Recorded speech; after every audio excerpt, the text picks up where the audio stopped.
Hello,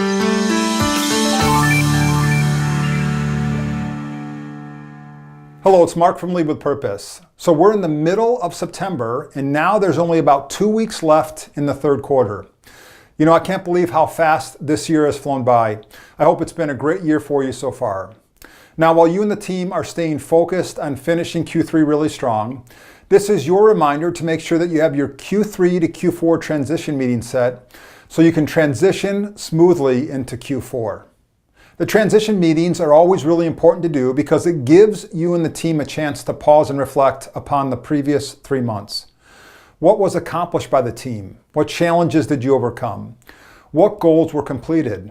While at the same time setting a really clear vision for what is most important and what needs to be focused on in Q4. Now, the agenda for the quarterly transition meeting is in the resources section of your membership online.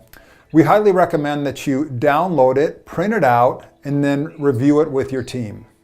So let's just do a quick overview of the steps. First, you need to set a vision for the fourth quarter that people can work from and develop their own Q4 goals.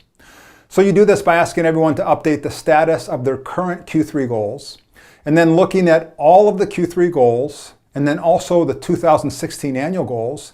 You can see the gap that exists for where the team will be at the end of Q3 and where the company wants to be at the end of the year.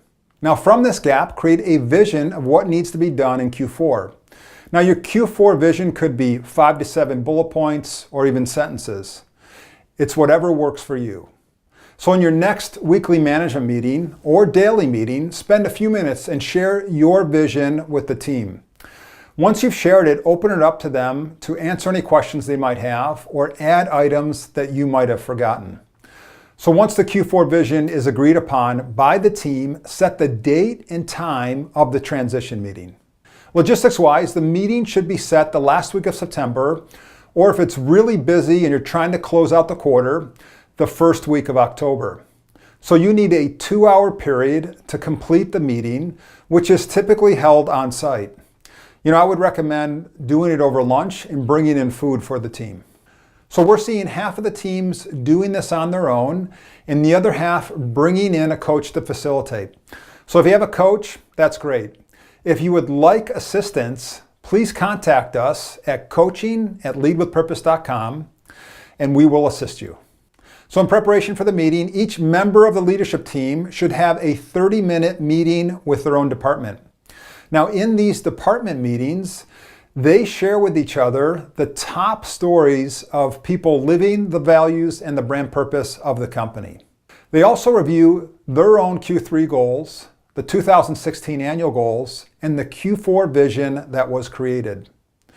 In evaluating the Q3 goals, the goals are either completed, moved to Q4, or deleted. They finish the meeting by setting their top 3 to 5 Q4 goals, prioritized from most to least important. Each department leader then brings to the transition meeting the Q3 goal status along with the Q4 goals that they created. Now, before the transition meeting starts, we recommend printing out copies of your single page plan and also the accomplishments page. Now, we're seeing many teams just ditch the paper altogether and have Lead with Purpose on a big screen up in their meeting room. The meeting starts off by everyone sharing at least 3 stories of people living the values and the brand purpose and putting them into action. So have one person capture all of these stories. I'm going to share with you what you're going to do with this list at the end of this video. It then moves to a quick review of the brand purpose, your values, the blue sky vision, and the SWOT analysis. Then each department has 15 minutes to present to the rest of the team their department's Q3 highlights and goal status, along with the Q4 goals that their department formulated, prioritized from most to least important. Now, at the end of each presentation, it's opened up to the rest of the team to answer any questions and identify if anything's being missed. Once all the departments have presented their Q4 goals, look at the entire list and ask the following questions. Did we miss anything?